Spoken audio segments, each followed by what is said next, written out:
13 number কায়দায় পড়েছি, লাম ব্যবহার করা হয় জীবিত মানুষদের জন্য। দুঃখজনক হলেও সত্য, বিশেষ করে 15.5 বছর আমরা জীবিত মানুষদেরকে কোরআন শোনাতে পারি নাই। কোরআন শুনিয়েছি মানুষ মরে গেলে। যারা কোরআনে বাধা দিত, যারা তাফসীর মাহফিলে বাধা দিত, ওদের বাবা মারা গেলে আমারে ডাক দিয়ে বলতো, হুজুর কোরআন পড়ে দেন।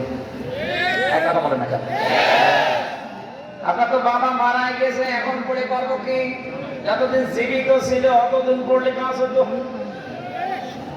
এই ধারণাটা বাংলাদেশে অনেকে এখনো ছিনিয়ে রেখেছে যে মরে গেলে পাশে 8-10 জন মিলে কোরআন খতম করছে।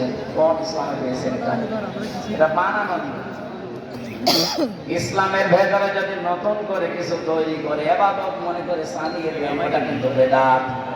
আশা করছি এই হাসিগঞ্জ থেকে বেদাতটা আস্তে আস্তে মিশে যাবে ইনশাআল্লাহ। কোরআন শোনানো লাগবে মরা মানুষকে না জিন্দা মানুষকে? আরো জোরে বলেন। ওই বেশি তো ছিল না।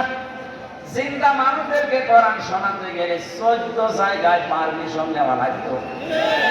এটাকে আমি বানিয়ে বললাম? হ্যাঁ, মরে গেছে আপনি পড়েন, এক খতম